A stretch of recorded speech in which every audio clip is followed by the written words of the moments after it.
हाँ प्यारे विद्यार्थियों, तरुण स्कूल के इस YouTube चैनल पर आपका एक बार फिर से स्वागत है। आज अपन पढ़ेंगे क्लास 10 सामाजिक विज्ञान, जिसमें अपना टॉपिक चल रहा था केंद्र सरकार। केंद्र सरकार में आज अपन पढ़ेंगे प्रधानमंत्री की नियुक्ति, इनके अधिकार, इनकी शक्तियां और कार्य के बारे में। इससे पहले अपने पिछले वीडियो में पढ़ा था राष्ट्रपति की आपातकालीन शक्तियों के बारे में, और आज पढ़ेंगे प्रधानमंत्री की शक्ति, कार्य और नियुक्ति प्रक्रिया। प्रधानमंत्री की नियुक्ति राष्ट्रपति द्वारा की जाती है, और राष्ट्रपति लोकसभा में बहुमत दल का जो नेता होता है उनको प्रधानमंत्री पद पर नियुक्त करता है। यानी भारतीय संविधान का अनुच्छेद 74 के तहत प्रधानमंत्री को सलाह और परामर्श के लिए एक मंत्री परिषद होगी, जिसका प्रधान प्रधानमंत्री होगा। और अनुच्छेद 75 के तहत यानी 75 के तहत राष्ट्रपति प्रधानमंत्री की नियुक्ति करेगा। तो इसमें देखो कैसे नियुक्ति होती है। भारतीय संविधान के अनुच्छेद 74 के अनुसार राष्ट्रपति को सहायता और सलाह देने के लिए एक मंत्री परिषद होगी। एक मंत्री परिषद होगी, मंत्री परिषद जिसका प्रधान होता है प्रधानमंत्री होगा। और अनुच्छेद 75 के अनुसार प्रधानमंत्री की नियुक्ति राष्ट्रपति करेगा। यानी अनुच्छेद 75 के अनुसार प्रधानमंत्री की नियुक्ति राष्ट्रपति द्वारा की जाती है। और प्रधानमंत्री कौन बनेगा? जिसको लोकसभा में बहुमत प्राप्त है, यानी लोकसभा के बहुमत दल के नेता को राष्ट्रपति प्रधानमंत्री पद पर नियुक्त करता है। और अन्य मंत्रियों की नियुक्ति, यानी मंत्री परिषद में प्रधानमंत्री के अलावा जो मंत्री होते हैं उनकी नियुक्ति भी राष्ट्रपति करेगा, लेकिन प्रधानमंत्री की सलाह या परामर्श से करेगा। यानी प्रधानमंत्री नियुक्त होने के बाद में उनका पहला प्राथमिक कार्य होता है अपनी मंत्री परिषद का गठन करना। प्रधानमंत्री मंत्री परिषद के मंत्रियों की सूची के अनुसार राष्ट्रपति के द्वारा अन्य मंत्रियों को शपथ राष्ट्रपति दिलाएगा। यानी राष्ट्रपति प्रधानमंत्री की सलाह से अन्य मंत्रियों को नियुक्त करेगा। अब देखो, राष्ट्रपति लोकसभा में बहुमत दल के नेता को प्रधानमंत्री पद पर नियुक्त करने के लिए बाध्य है, यानी विवश है।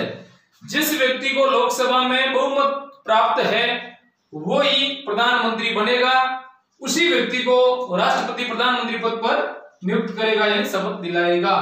फिर भी कुछ ऐसी विशेष परिस्थितियों में, अब जब तक किसी को एक दल या गठबंधन से किसी एक व्यक्ति के नाम पर सहमति बन जाती थी, ऐसी स्थिति में तो राष्ट्रपति को सिर्फ एक औपचारिकता निभानी होती है प्रधानमंत्री पद के लिए नियुक्त करने के लिए।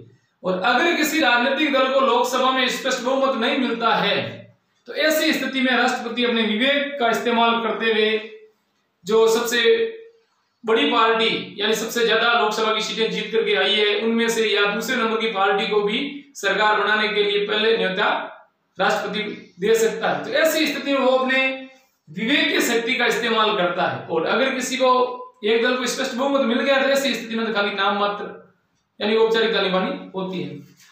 फिर भी कुछ विशेष परिस्थितियों में राष्ट्रपति प्रधानमंत्री की नियुक्ति के संबंध में सहविवेक का प्रयोग करते हैं। सहविवेक का प्रयोग करने का मतलब है कौन से दल को पहले सरकार बनाने का न्योता देना है, किस व्यक्ति को प्रधानमंत्री पद पर नियुक्त करने के लिए वो पहले कह भी सकता है। ऐसा एक बार अटल बिहारी वाजपेयी को राष्ट्रपति ने कहा था कि आप सरकार बनाइए और आपके नेतृत्व में सरकार संचालित होनी चाहिए। तो ऐसी स्थिति में राष्ट्रपति अपने विवेक की शक्ति का, सहविवेक की शक्ति का इस्तेमाल कर सकता है। अगर किसी एक राजनीतिक दल या गठबंधन चुनाव के बाद या चुनाव से पूर्व गठबंधन के आधार पर कोई जो गठबंधन में सम्मिलित दल है उनको अगर बहुमत मिल जाता है तो लोकसभा में जो बहुमत दल का नेता होता है उन्हीं को राष्ट्रपति प्रधानमंत्री पद पर नियुक्त करेगा। आगे देखो, प्रधानमंत्री पद के लिए क्या क्या योग्यता होनी जरूरी है।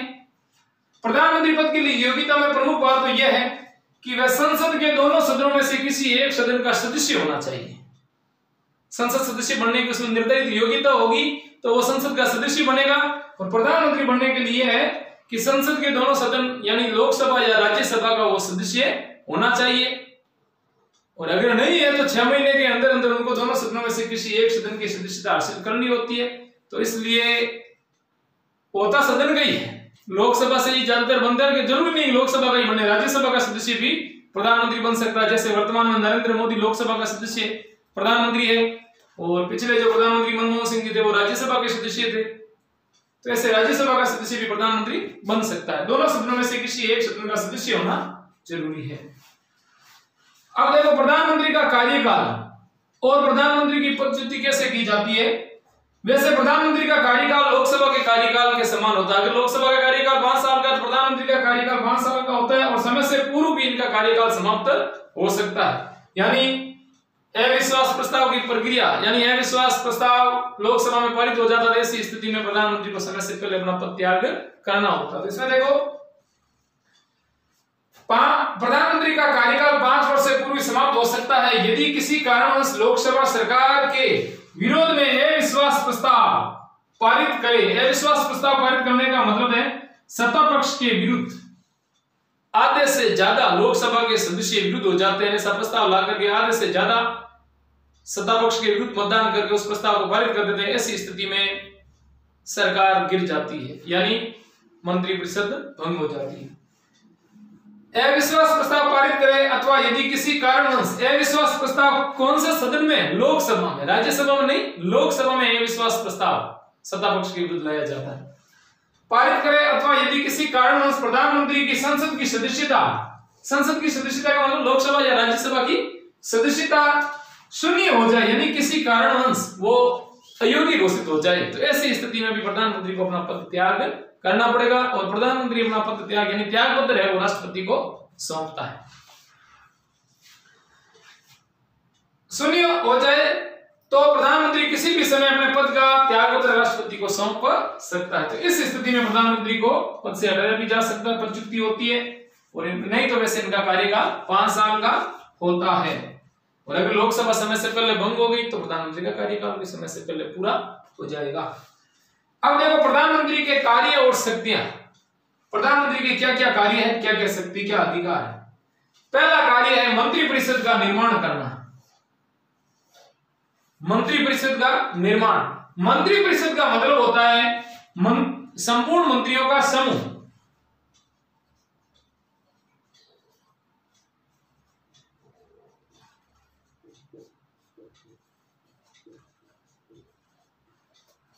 संपूर्ण मंत्रियों का समूह का मतलब है यहां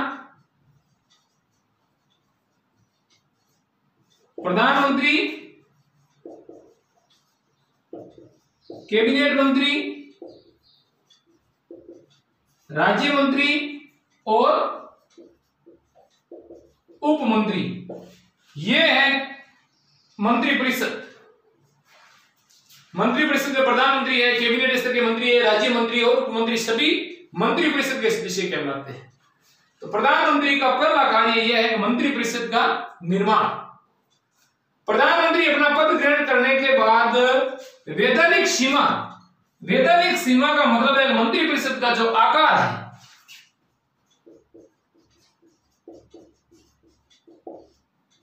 मंत्रिपरिषद का आकार यानी लोकसभा का 15%, लोकसभा का 15% से अधिक मंत्री नहीं बन सकते हैं। अधिकतम मंत्री लोकसभा सदस्यों का 15% सदस्य ही मंत्रिपरिषद में मंत्री बनेंगे, इससे ज्यादा नहीं। प्रधानमंत्री सहित यानी जैसे लोकसभा में 543 निर्वाचित सदस्य है तो 543 का 15 सदस्य मंत्री यानी करीबन 81 के लगभग मंत्री बनेंगे, इससे ज्यादा नहीं प्रधानमंत्री सहित। किसमें? केंद्रीय मंत्रिपरिषद में। तो वैधानिक सीमा का मतलब है संविधान में 91वां संविधान संशोधन 2003 पहले मंत्रिपरिषद का आकार निश्चित नहीं था, जिनकी वजह से दल बदल बहुत ज्यादा होते थे, यानी आयाराम गयाराम की प्रवृत्ति ज्यादा थी। तो इस दल बदल को रोकने के लिए मंत्रिपरिषद के आकार को निश्चित कर दिया गया, यानी 91वां संविधान संशोधन 2003 में केंद्र में लोकसभा का 15% और राज्य में विधानसभा का 15% मुख्यमंत्री और केंद्र में प्रधानमंत्री सहित इससे अधिक मंत्री नहीं बनाए जा सकते। तो इस वैधानिक सीमा को ध्यान में रखते हुए प्रधानमंत्री मंत्रिपरिषद का निर्माण करता है, और निर्माण करते समय प्रधानमंत्री किन किन बातों को ध्यान में रखता है कि कौन से मंत्रालय में या विभाग में किस व्यक्ति को मंत्री बनाना है, और जिन में जो योग्यता होती है, जो उस विभाग या पद के लायक होता है, उनको वो मंत्री पद दिया जाता है। जैसे वित्त विभाग किसको देना है, रक्षा मंत्रालय किसको देना है, गृह मंत्रालय किसको देना है, विदेश मंत्रालय किसको देना है, तो सभी व्यक्ति में जो योग्यता होती है उनके अनुसार उस पद पर वो मंत्रालय आवंटन किया जाता है। तो पहला कार्य हो गया मंत्रिपरिषद का निर्माण। दूसरा है मंत्रियों के विभागों का बंटवारा और परिवर्तन। अब मंत्रिपरिषद में किन किन को मंत्री बनाना है, कितने बनाना है, कौन बनेंगे, कितने बनेंगे और कितने बनेंगे वो तो निश्चित है, लोकसभा का 15%, लेकिन 15% सदस्य कौन कौन होंगे वो तय करते हैं। अब तय करने के बाद में मंत्रियों के विभागों का बंटवारा करता है, यानी किस व्यक्ति को कौन सा मंत्रालय देना है, और उनमें मंत्रिपरिषद के सदस्यों में आपसी समन्वय भी बनाए रखता है। और कई बार क्या होता है, किसी व्यक्ति के मंत्रालय में, जैसे किसी व्यक्ति को कोई मंत्रालय दे दिया और वो उस पे सही ढंग से कार्य नहीं कर पा रहा है, ऐसी स्थिति में उनके मंत्रालय में परिवर्तन भी किया जा सकता है या उनको हटा करके किसी दूसरे को मंत्री बनाया जा सकता है कई बार। और मंत्रिपरिषद बनाते समय ये भी ध्यान रखता है कि भाई मंत्रिपरिषद में जिन जिन सदस्यों को लिया गया है, तो पहली बात तो ये होता है कि जैसे लोकसभा और राज्यसभा के सदस्य मंत्री बनेंगे, और दूसरी बात ज्यादातर सत्ता पक्ष या जो गठबंधन में सम्मिलित दल है उस दल के सदस्यों को मंत्रिपरिषद में जगह दी जाएगी। फिर जाति धर्म क्षेत्र इनका भी ध्यान रखा जाता है, क्योंकि ये सब ध्यान रख करके अगर मंत्रिपरिषद का गठन किया जाएगा तो मंत्रिपरिषद में समन्वय स्थापित होगा, यानी संपूर्ण मंत्रिपरिषद एक इकाई के रूप में कार्य करेगी। और अगर तालमेल का अभाव है तो ऐसी स्थिति में संपूर्ण मंत्रिपरिषद एक इकाई के रूप में कार्य नहीं करेगी। ऐसी स्थिति में सरकार पे हमेशा जो सरकार समय से पूर्व गिरने का भी खतरा रह सकता है। तो इसमें देखो मंत्रिपरिषद के विभागों के बंटवारे में देखो, प्रधानमंत्री मंत्रियों के विभागों का बंटवारा करते समय स्वयं विवेक के अनुसार ही कार्य करता है, यानी अपने विवेक का इस्तेमाल करके मंत्रिपरिषद में सदस्यों को लेता है, उसके बाद में उनके विभागों का बंटवारा करता है। प्रधानमंत्री द्वारा किए गए विभाग वितरण पर कोई आपत्ति नहीं करती है, यानी जिस व्यक्ति को जो मंत्रालय दिया गया है उस पर किसी भी प्रकार की कोई भी व्यक्ति आपत्ति दर्ज नहीं करवा सकता है। जिनको जो मंत्रालय मिला है उनको वो स्वीकार करना पड़ता है, यानी अंतिम निर्णय यहां प्रधानमंत्री का ही होता है, नहीं की जा सकती। तीसरा देखो क्या कार्य है, मंत्रिपरिषद का कार्य संचालन। अब देखो मंत्रिपरिषद का जो कार्य का संचालन है वो प्रधानमंत्री तय करता है, यानी प्रधानमंत्री मंत्रिपरिषद की बैठक में सभापतित्व और मंत्रिमंडल की समस्त कार्यवाही का संचालन या मंत्रिमंडल की अध्यक्षता प्रधानमंत्री के द्वारा की जाती है। और मंत्रिपरिषद के कार्य संचालन में जो बैठक बुलाई गई है उन बैठक में किन किन विषयों पर विचार किया जाएगा, जो कार्य सूची में या जो एजेंडे में जो विषय रखे गए हैं उन पर ही विचार किया जाता है। तो ये कौन तय करता है, प्रधानमंत्री तय करता है। तो इसमें देखो प्रधानमंत्री मंत्रिपरिषद की बैठकों का सभापतित्व और मंत्रिमंडल की समस्त कार्यवाही का संचालन करता है, यानी पूरी कार्यवाही का संचालन कौन करता है, प्रधानमंत्री करता है। बैठक में उन्हीं विषयों पर विचार किया जाता है जिन्हें प्रधानमंत्री कार्यसूची या एजेंडे में रखे, उस विषय पर विचार मंत्रणा की जाती है। अब देखो एक शब्द आया था मंत्रिमंडल और एक आया था मंत्रिपरिषद। मंत्रिपरिषद और मंत्रिमंडल में क्या अंतर है, मंत्रिपरिषद संपूर्ण मंत्रियों का समूह जिसमें प्रधानमंत्री, कैबिनेट मंत्री, राज्य मंत्री और उप मंत्री, ये तो है मंत्रिपरिषद। और मंत्रिमंडल में कैबिनेट स्तर के जो मंत्री हैं वो मंत्रिमंडल में होते हैं, इतना अंतर है। कैबिनेट मंत्री अल्पसंख्यक होते हैं, यानी मंत्रिपरिषद में संख्या में कम होते हैं। शासन का सर्वोच्च इकाई कैबिनेट स्तर के मंत्री होते हैं, यानी मंत्रिमंडल होती है। शासन का संचालन विशेष रूप से प्रधानमंत्री के नेतृत्व में मंत्रिमंडल या कैबिनेट मंत्री करते हैं। तो ये अंतर है, मंत्रिमंडल यानी कैबिनेट स्तर के मंत्री, कैबिनेट मंत्री जिसको कहते हैं, और मंत्रिपरिषद में राज्य मंत्री, उप मंत्री, कैबिनेट मंत्री ये संपूर्ण साथ में आ जाते हैं। मंत्रिमंडल की समस्त कार्यवाही का संचालन करता है और बैठक में उन्हीं विषयों पर विचार किया जाता है जिन्हें प्रधानमंत्री कार्यसूची या एजेंडे में रखे। तो ये तो हो गया कार्यवाही का संचालन, मंत्रिपरिषद की कार्यवाही का संचालन प्रधानमंत्री करता है। अगला कार्य है शासन के विभिन्न विभागों में समन्वय।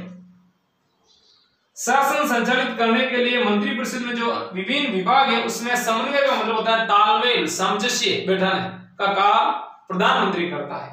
यानी किसी भी मंत्री के बीच में आपसी अनबन है, कोई मतभेद है तो उनको दूर करने का कार्य, सामंजस्य बैठाने का काम प्रधानमंत्री के द्वारा किया जाता है। अगर प्रधानमंत्री के दिशा निर्देश के अनुसार कोई कार्य कोई मंत्री कार्य नहीं करता है या आपसी मनमुटाव है, आपस में वो झगड़ते रहते हैं, एक दूसरे पर आरोप प्रत्यारोप लगा रहते, ऐसी स्थिति में प्रधानमंत्री उन मंत्रियों के विरुद्ध कोई ठोस कदम भी उठा सकता है, उनको मंत्रिपरिषद से बाहर कर सकता है।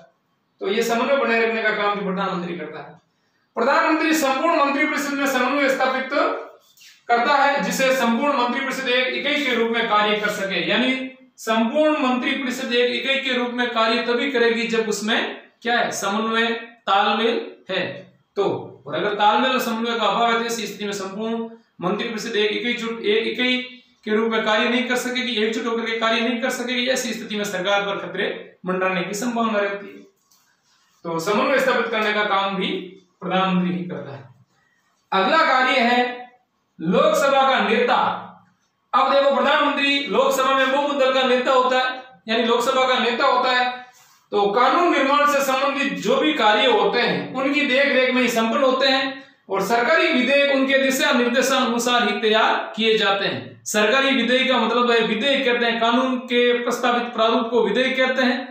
और विधेयक दो प्रकार के होते हैं, एक सरकारी विधेयक और एक गैर सरकारी विधेयक या निजी विधेयक जिसको कहते हैं। सरकारी विधेयक का मतलब होता है किसी मंत्री परिषद के सदस्य द्वारा जो सदन में रखा जाता है वो सरकारी विधेयक कहलाता है, और निजी सदन में कोई भी सदस्य रख सकता है। तो सरकारी विधेयक जो भी होते हैं वो प्रधानमंत्री के दिशा निर्देशानुसार ही तैयार किए जाते हैं। जैसे एक धन विधेयक सरकारी विधेयक ही। तो ये तो हो गए लोकसभा के नेता के रूप में उनका कार्य, यानी कानून निर्माण से संबंधित समस्त कार्य उनकी देख रेख में संचालित होते हैं और सरकारी विधेयक जो भी तैयार होते हैं उनके दिशा निर्देशानुसार तैयार किए जाते हैं। अगला है राष्ट्रपति तथा मंत्रिपरिषद के बीच में संबंध स्थापित करता। संबंध स्थापित करने का मतलब है राष्ट्रपति तथा मंत्रिपरिषद के बीच में कड़ी का काम करता है प्रधानमंत्री, यानी मंत्रिपरिषद की कार्रवाई को राष्ट्रपति तक पहुंचाना, उनके निर्णय से अवगत करवाना या राष्ट्रपति के कोई निर्देशों को मंत्रिपरिषद तक पहुंचाना, यह कार्य प्रधानमंत्री के द्वारा किया जाता है। और उसके बाद में अगला कार्य विभिन्न पद प्रदान करना, यानी राष्ट्रपति जो अलग अलग पदों पर जिन व्यक्तियों की नियुक्ति करता है ना, तो नियुक्ति करने से पहले राष्ट्रपति प्रधानमंत्री से परामर्श लेता है, परामर्श के अनुसार ही उनके बाद में नियुक्ति की जाती है। जैसे राज्य में राज्यपाल की नियुक्ति करनी हो तो राष्ट्रपति द्वारा नियुक्ति की जाएगी, लेकिन राष्ट्रपति प्रधानमंत्री के परामर्श से ही उस राज्य में राज्यपाल नियुक्त करेगा। तो प्रधानमंत्री के दिशा निर्देश अनुसार या राष्ट्रपति अपनी शक्तियों का इस्तेमाल प्रधानमंत्री से परामर्श के अनुसार करता है। तो विभिन्न पद पर जो भी व्यक्तियों अलग अलग पदों पर जो नियुक्ति की जा रही है वो प्रधानमंत्री के दिशा निर्देश अनुसार राष्ट्रपति करता है। तो ये तो हो गए प्रधानमंत्री के प्रमुख कार्य और शक्तियां। अब अगला अपना पढ़ेंगे मंत्रिपरिषद।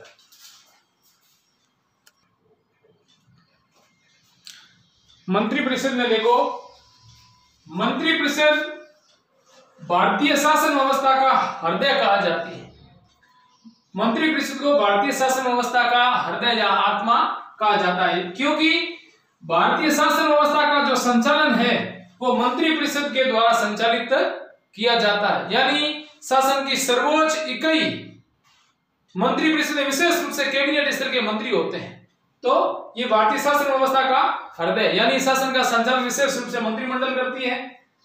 अब इनकी जो व्यवस्था का जो प्रावधान है, जो भारतीय संविधान के अनुच्छेद 74 अपन ने पहले पढ़ा था अभी प्रधानमंत्री की नियुक्ति प्रक्रिया में, भारतीय संविधान के अनुच्छेद 74 में उपबंधित है कि राष्ट्रपति को उनके कार्य के संपादन में और सहायता और परामर्श देने के लिए एक मंत्रिपरिषद होगी जिसका प्रधान प्रधानमंत्री होगा, और प्रधानमंत्री की नियुक्ति भारतीय संविधान के अनुच्छेद 75 के अनुसार राष्ट्रपति द्वारा की जाएगी। तो मंत्रिपरिषद का प्रमुख प्रधानमंत्री होता है, उनकी नियुक्ति राष्ट्रपति द्वारा की जाती है। प्रधानमंत्री की नियुक्ति होने के बाद में प्रधानमंत्री का प्राथमिक कार्य है मंत्रिपरिषद का गठन करना। अब सैद्धांतिक रूप से भारतीय संविधान द्वारा समस्त कार्यपालिका की जो शक्ति है वो राष्ट्रपति में निहित होती है, यानी कार्यपालिका की संपूर्ण शक्ति राष्ट्रपति में निहित होती है, लेकिन राष्ट्रपति की शक्तियों का व्यवहारिक रूप से इस्तेमाल मंत्रिपरिषद करती है। तो सैद्धांतिक रूप से कार्यपालिका की शक्ति राष्ट्रपति में निहित मानी गई है, लेकिन संविधान द्वारा अपनाई गई संस्थात्मक शासन व्यवस्था, संस्थात्मक शासन व्यवस्था का मतलब है शासनाध्यक्ष, राष्ट्राध्यक्ष अलग अलग होता है। कार्यपालिका की शक्ति राष्ट्रपति में निहित होती है। राष्ट्रपति अपनी शक्तियों का इस्तेमाल करने के लिए मंत्रिपरिषद से सलाह मशविरा लेकर के शक्तियों का इस्तेमाल करता है। यानी यहाँ कार्यपालिका दो प्रकार की होती है, एक नाम मात्र की कार्यपालिका और एक वास्तविक कार्यपालिका। नाम मात्र की कार्यपालिका राष्ट्रपति होती है, वास्तविक कार्यपालिका प्रधानमंत्री के नेतृत्व में मंत्रिमंडल होती है। तो ये संसदीय शासन व्यवस्था या संस्थात्मक शासन व्यवस्था भारत में अपनाई गई है। इसलिए राष्ट्रपति की जो शक्तियां हैं उनका वास्तविक रूप से इस्तेमाल करती है मंत्रिपरिषद। संस्थात्मक शासन व्यवस्था में राष्ट्रपति एक संवैधानिक शासक मात्र है, यानी नाम मात्र का है, संवैधानिक या वैधानिक प्रमुख है। और वास्तविक रूप से कार्यपालिका की संपूर्ण शक्तियां हैं वो मंत्रिमंडल में निहित है, यानी कैबिनेट स्तर के जो मंत्री है वही राष्ट्रपति की शक्तियों का वास्तविक रूप से इस्तेमाल करते हैं। इसलिए मंत्रिमंडल को भारतीय शासन व्यवस्था का हृदय और आत्मा कहा गया है। अब देखो मंत्रिपरिषद के गठन की प्रक्रिया में सबसे पहले मंत्रिपरिषद के गठन की प्रक्रिया में पहला कदम होता है प्रधानमंत्री की नियुक्ति। लोकसभा में बहुमत दल के नेता को राष्ट्रपति प्रधानमंत्री पद पर नियुक्त करता है अनुच्छेद 75 के अनुसार। ठीक है। फिर प्रधानमंत्री द्वारा मंत्रियों का चयन। अब प्रधानमंत्री अपनी मंत्रिपरिषद में किन किन व्यक्तियों को मंत्री बनाना है उनका चयन प्रधानमंत्री करेगा, एक सूची बना करके राष्ट्रपति को देगा और राष्ट्रपति क्या करेगा, उस सूची के अनुसार अलग अलग मंत्रियों को शपथ दिलाएगा मंत्री पद के रूप में। अब चयन करते समय प्रधानमंत्री को कुछ बातों को ध्यान में रखना होता है। यानी पहली बात तो यह है कि ज्यादातर सत्ता पक्ष के मंत्री बनाए जाते हैं या गठबंधन में सम्मिलित दल है उनके सदस्यों को मंत्री बनाया जाएगा। और मंत्री बनने के लिए लोकसभा या राज्यसभा का सदस्य होना जरूरी है, या अगर लोकसभा राज्यसभा का सदस्य नहीं भी है तो भी उनको मंत्री बना दिया जाता है। लेकिन उनके लिए शर्त यह है कि उनको 6 महीने के अंदर अंदर दोनों सदनों में से किसी एक सदन की सदस्यता हासिल करनी होगी। अगर कोई व्यक्ति मंत्रिपरिषद में मंत्री बन जाता है और चुनाव लड़ता है, चुनाव वो हार जाता है तो वो मंत्री पद पर नहीं रह सकता है। तो ऐसे नौकरशाही के लोग ब्यूरोक्रेट के सदस्य को भी मंत्री बनाया जा सकता है, लेकिन उनके लिए शर्त यह है कि 6 महीने के अंदर अंदर उनको दोनों सदनों में से किसी एक सदन की सदस्यता हासिल करनी होती है। तो ये तो हो गया। और चयन करते समय कुछ और भी बातें हैं, यानी मंत्रिपरिषद में हर जाति, हर क्षेत्र का प्रतिनिधित्व, हर धर्म का, इन सब बातों को ध्यान में रखते हुए अपने विवेक का इस्तेमाल करते हुए प्रधानमंत्री मंत्रिपरिषद में मंत्रियों का चयन करता है। मंत्रियों के कार्यों का विभाजन। अब देखो कौन कौन से मंत्री को कौन कौन सा विभाग देना है ये प्रधानमंत्री तय करता है, अपने विवेक का इस्तेमाल करते हैं। जो व्यक्ति जिस पद के, जिस मंत्रालय के लायक, उनको वो मंत्रालय आवंटन किया जाता है। मंत्रियों के लिए आवश्यक योग्यताएं। अब योग्यता में दोनों सदनों में से किसी एक सदन का सदस्य होना चाहिए, और अगर नहीं है तो 6 महीने के अंदर अंदर उनको एक सदन की सदस्यता हासिल करनी होगी। अगर नहीं कर पाता तो ऐसी स्थिति में वो मंत्रिपरिषद में मंत्री पद पर नहीं रह सकता है। मंत्रियों द्वारा शपथ। अब देखो मंत्रियों द्वारा शपथ दो प्रकार की ली जाती है, एक होती पद और दूसरी होती है गोपनीयता या कर्तव्यनिष्ठा और गोपनीयता की शपथ। पद का मतलब जो जिस पद पर है उसकी शपथ, और गोपनीयता का मतलब यह होता है कि कुछ ऐसी बातें होती है जो सार्वजनिक समय से पूर्व सार्वजनिक करने की नहीं होती है तो वो सार्वजनिक नहीं करते हैं। यानी गोपनीयता मतलब गुप्त रखने योग्य जो बातें होती है कुछ सार्वजनिक करने की नहीं होती है। तो इस प्रकार दो प्रकार की शपथ ली जाती है, पद और कर्तव्यनिष्ठा और गोपनीयता की शपथ ली जाती है। अब मंत्रिपरिषद के सदस्यों को शपथ राष्ट्रपति दिलाता है और मंत्रिपरिषद के जो सदस्य है अपना इस्तीफा भी राष्ट्रपति को सौंपते हैं। मंत्रिपरिषद का कार्यकाल जितना लोकसभा का कार्यकाल उतना है तब तक मंत्रिपरिषद का वही कार्यकाल होगा। अगर लोकसभा समय से पहले भंग हो जाएगी तो मंत्रिपरिषद का कार्यकाल भी समय से पूर्व भंग हो जाता है, और वैसे कार्यकाल इनका 5 साल का होता है। और मंत्रिपरिषद के किसी सदस्य के विरुद्ध अगर सदन में लोकसभा में अविश्वास प्रस्ताव की प्रक्रिया का प्रस्ताव पारित हो जाता है तो ऐसी स्थिति में संपूर्ण मंत्रिपरिषद का इस्तीफा होगा। या प्रधानमंत्री के पद पर रहते हुए अगर मौत हो जाती है तो मंत्रिपरिषद का इस्तीफा, संपूर्ण मंत्रिपरिषद भंग हो जाएगी। या प्रधानमंत्री के स्वैच्छिक त्याग पत्र से संपूर्ण मंत्रिपरिषद का इस्तीफा हो जाएगा। तो इनका कार्यकाल निश्चित नहीं होता है। और सामान्य परिस्थितियों में तो 5 साल का कार्यकाल लोकसभा पूरा करती है तो 5 साल का कार्यकाल होगा। ऐसी गठबंधन में अगर सरकार समय से पहले गिर जाती है, कोई विश्वास मत हासिल नहीं कर पाता, ऐसी स्थिति में कार्यकाल इनका समय से पहले पूरा हो जाता है। मंत्रियों के वेतन और भत्ते। अब मंत्रियों के वेतन और भत्ते में संसद समय समय पर जो वेतन भत्ता निर्धारित करती है वो उनको मिलता है। इसके अलावा उनको आवास, निःशुल्क आने जाने की सुविधा वगैरह ये भी प्राप्त होती है। अब देखो मंत्रियों की श्रेणियां 3 प्रकार की होती है। प्रथम श्रेणी के जो मंत्री होते हैं वो कैबिनेट मंत्री होते हैं। कैबिनेट मंत्री जिनको कहते हैं मंत्रिमंडल।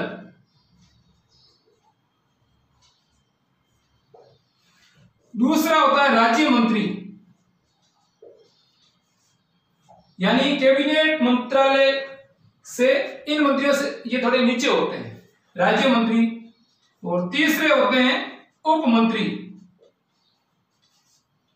उप मंत्री ये राज्य मंत्री से भी नीचे होते हैं। ये क्या करते हैं? राज्य मंत्री और कैबिनेट मंत्रियों की सहायता करते हैं। कौन? उप मंत्री। और राज्य मंत्री कैबिनेट मंत्रियों के नीचे होते हैं, यानी बीच के मंत्री होते हैं। कभी कभार इनको स्वतंत्र प्रभार भी दिया जाता है किसी मंत्रालय का, और नहीं तो ये इन मंत्रालय के अधीनस्थ रहते हुए, कैबिनेट मंत्री के अधीनस्थ रहते हुए कार्य करते हैं। तो मंत्री क्योंकि श्रेणियां 3 प्रकार की होती है। कैबिनेट मंत्री जिसको मंत्रिमंडल कहते हैं, और एक राज्य मंत्री और एक उप मंत्री। अब देखो प्रथम श्रेणी के मंत्री कैबिनेट या मंत्रिमंडल के सदस्य होते हैं, यानी प्रमुख मंत्रालय इन मंत्रियों के हाथों में होते हैं। जो भारतीय संस्थात्मक शासन व्यवस्था में प्रशासन की सर्वोच्च इकाई है, यानी भारतीय संसदीय शासन व्यवस्था में शासन व्यवस्था की सर्वोच्च इकाई मंत्रिमंडल है, इसलिए इनको शासन व्यवस्था का हृदय और आत्मा कहा गया है। ये एक या एक से अधिक विभागों के प्रधान होते हैं। अब ऐसे मंत्रियों के पास में एक या एक से ज्यादा विभाग भी अपने पास में हो सकते हैं। और दूसरा देखो, दूसरी श्रेणी में राज्य मंत्री आते हैं, जो कैबिनेट स्तर के बाद का नंबर है इनका, यानी ये बीच वाले होते हैं। उप मंत्री से ऊपर और कैबिनेट मंत्री से नीचे होते हैं। दूसरी श्रेणी में राज्य मंत्री आते हैं, ये विशेष विभाग से संबंधित रहते हैं, और कभी कभी उनके द्वारा विभागों के स्वतंत्र प्रधान के रूप में भी कार्य किया जाता है, यानी कभी कभी इनको कोई विभाग स्वतंत्र प्रभार भी सौंपा जा सकता है। और स्वतंत्र प्रभार सौंपने के बाद में अगर मंत्रिमंडल की किसी बैठक के अंदर संबंधित विषय, जिस मंत्रालय से संबंधित कोई विषय पर मामला विचाराधीन है और मंत्रिमंडल की बैठक बुलाई गई है, तो ऐसी स्थिति में जो राज्य मंत्री होते हैं वो मंत्रिमंडल की बैठक में भाग लेते हैं प्रधानमंत्री के बुलाने पर। नहीं तो मंत्रिमंडल की बैठक में राज्य मंत्री भाग नहीं लेते हैं। विभाग के स्वतंत्र प्रधान के रूप में कार्य किया जाता है। इनकी स्थिति कैबिनेट व उप मंत्री के बीच की होती है। ये मंत्री कैबिनेट की बैठक में प्रधानमंत्री द्वारा आमंत्रित किए जाने पर बैठक में भाग लेते हैं। और आमंत्रित कब किया जाएगा? जब उनके विभाग से संबंधित कोई मामला या कोई प्रश्न है जो विचाराधीन होता है, ऐसी स्थिति में वो मंत्रिमंडल की बैठक में भाग लेंगे। अन्यथा मंत्रिमंडल की बैठक में कैबिनेट स्तर के मंत्री भाग लेते हैं। राज्य मंत्री और उप मंत्री को मंत्रिमंडल की बैठक में नहीं बुलाया जाता है, वो भाग नहीं लेते हैं। और बुलाने पर, आमंत्रित किए जाने पर राज्य मंत्री उनके मंत्रालय से संबंधित अगर कोई प्रश्न विचाराधीन है तो बैठक में भाग ले सकते हैं। अब तीसरे स्तर के जो मंत्री होते हैं वो राज्य मंत्री होते हैं। राज्य मंत्री के बाद में उप मंत्री होते हैं। राज्य मंत्री के बाद में उप मंत्री की श्रेणी आती है, जो किसी ज्येष्ठ मंत्री के अधीन। अब ज्येष्ठ मंत्री का मतलब है उप मंत्री से ज्येष्ठ मंत्री। राज्य मंत्री और कैबिनेट स्तर के जो मंत्री होते हैं वो उप मंत्री से ज्येष्ठ होते हैं।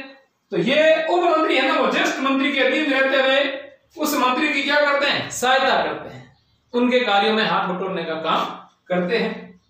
तो ये तो हो गए मंत्रियों की श्रेणियां।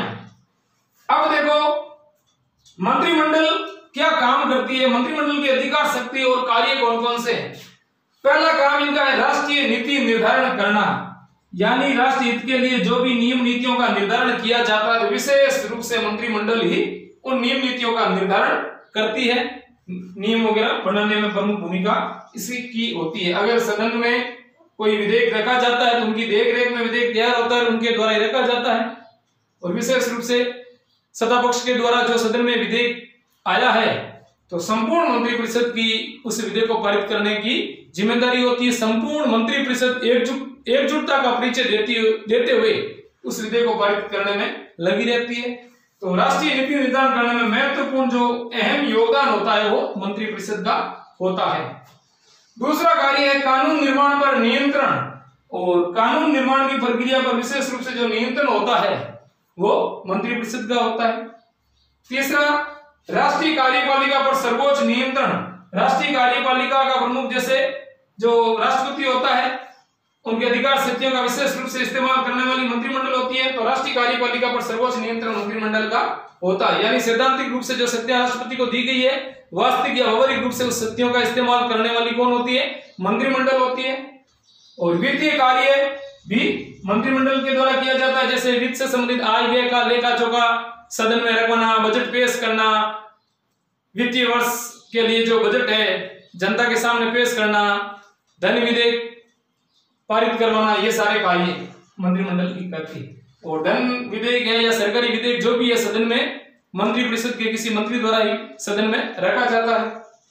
और उसके अलावा वैदेशिक संबंधों का संचालन, अन्य राष्ट्रों के साथ में जो वैदेशिक संबंध है उनका संचालन भी विशेष रूप से मंत्रिमंडल के देखरेख में ही किए जाते हैं, उनके द्वारा भी यह संधि समझौते में महत्वपूर्ण भूमिका निभाई जाती है। और उसके अगला है नियुक्ति संबंधी कार्य, यानी जो अलग अलग पदों पर पदाधिकारियों की जो नियुक्ति है, कार्यपालिका का प्रमुख जो राष्ट्रपति नियुक्त करता है, वास्तविक रूप से उस शक्ति का इस्तेमाल मंत्रिमंडल करती है, यानी प्रधानमंत्री जैसे राज्य में राज्यपाल की नियुक्ति हो, विदेशों में राजदूतों की नियुक्ति हो, सब पदों पर जो अलग अलग नियुक्तियां हैं राष्ट्रपति के द्वारा की जाती है, लेकिन राष्ट्रपति मंत्रिमंडल की सलाह से ही करता है। तो ये तो हो गए इनके प्रमुख कार्य। अगला अपन नेक्स्ट वीडियो के अंदर पढ़ेंगे भारतीय व्यवस्थापिका यानी संसद के प्रमुख कार्य। धन्यवाद।